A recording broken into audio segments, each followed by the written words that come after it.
हिंदू पंचांग के अनुसार करवा चौथ हर वर्ष कार्तिक माह के कृष्ण पक्ष की चतुर्थी तिथि को मनाया जाता है। धार्मिक मान्यताओं के अनुसार इस त्यौहार पर सुहागिन महिलाएं पति की लंबी आयु के लिए उपवास रखती हैं। करवा चौथ का त्यौहार विशेष रूप से पूरे उत्तर भारत में सुहागिन महिलाओं द्वारा बहुत ही हर्ष और उल्लास के साथ मनाया जाता है।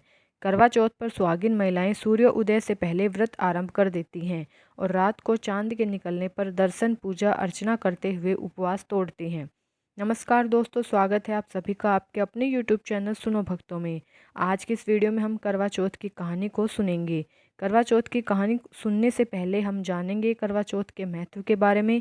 करवा चौथ पर पूजा का शुभ मुहूर्त क्या रहेगा और चंद्रोदय का समय क्या रहेगा। आपके अपने शहर में चंद्र उदय का समय क्या रहेगा, यह जानने के लिए इस वीडियो के डिस्क्रिप्शन में जाएं। अगर आप चैनल पर नए हैं तो प्लीज़ चैनल को सब्सक्राइब करें। करवा चौथ, यह दिन चौथ माता की पूजा करने का सबसे शुभ दिन माना जाता है। इस दिन विवाहित महिलाएं अपने पति की खुशहाली और लंबी आयु के लिए निर्जला व्रत रखती हैं।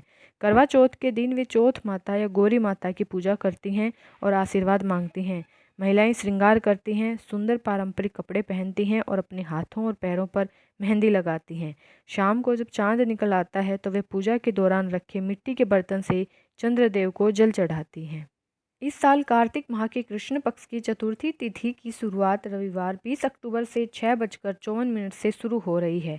इस तिथि का समापन अगले दिन 21 अक्टूबर को सुबह 4:16 पर होगा। ऐसे में उदया तिथि और चंद्रोदय के समय को देखते हुए करवा चौथ का व्रत रविवार को मनाया जाएगा। करवा चौथ पर पूजा के लिए शुभ मुहूर्त 20 अक्टूबर को शाम 5:46 से लेकर 6:54 तक रहेगा। आइए अब कथा सुनते हैं। एक समय की बात है, एक साहूकार के 7 बेटे थे और उनकी एक बहन थी जिसका नाम करवा था। सातों भाई अपनी बहन से बहुत प्रेम करते थे, यहाँ तक कि वे उसे पहले खाना खिलाते और बाद में खुद खाते थे। एक बार उनकी बहन ससुराल से मायके आई हुई थी। शाम को भाई जब अपना व्यापार व्यवसाय बंद करके आए तो उन्होंने देखा कि उनकी बहन बहुत परेशान थी। सभी भाई खाना खाने बैठे और अपनी बहन से भी खाना खाने का आग्रह करने लगे, लेकिन बहन ने बताया कि उसका आज करवा चौथ का निर्जल व्रत है और वह खाना सिर्फ चांद को देखकर, उसे अर्घ्य देकर ही खा सकती है। चंद्रमा अभी तक नहीं निकला है, इसलिए वह भूख प्यास से व्याकुल हो उठी है। सबसे छोटे भाई की को अपनी बहन की हालत देखी नहीं जाती और वह दूर पीपल के पेड़ पर एक दीपक जलाकर चलनी की ओट में रख देता है। दूर से देखने पर ऐसा लगता है जैसे कि चांद निकल आया हो।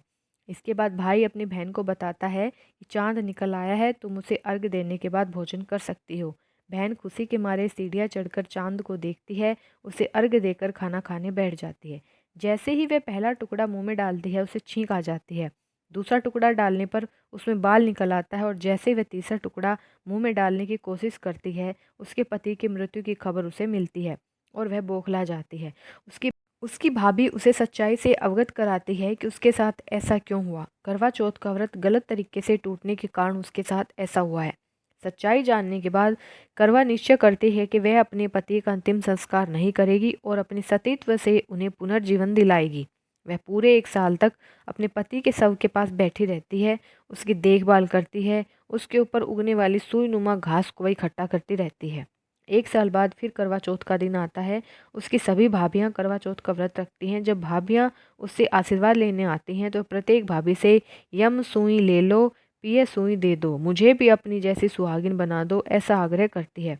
लेकिन हर बार भाभी उसे अगली भाभी से आग्रह करने का कहकर चली जाती है। इस प्रकार जब छठे नंबर की भाभी आती है तो करवा उससे भी यही बात दोहराती है। यह भाभी उसे बताती है कि सबसे छोटे भाई की वजह से उसका व्रत टूटा था, अतः उसकी पत्नी में ही शक्ति है कि वह तुम्हारे पति को दोबारा जीवित कर सकती है। इसलिए जब वह आए तो तुम उसे पकड़ लेना और जब तक वह तुम्हारे पति को जिंदा न कर दे उसे नहीं छोड़ना। ऐसा कहकर वह चली जाती है। सबसे अंत में छोटी भाभी आती है। करवा उनसे भी सुहागिन बनने का आग्रह करती है, लेकिन वह टाल मटोल करने लगती है। इसे देख करवा उन्हें जोर से पकड़ लेती है और अपने सुहाग को जिंदा करने के लिए कहती है। भाभी उससे छुड़ाने के लिए नोचती है, खसोटती है, लेकिन करवा नहीं छोड़ती है।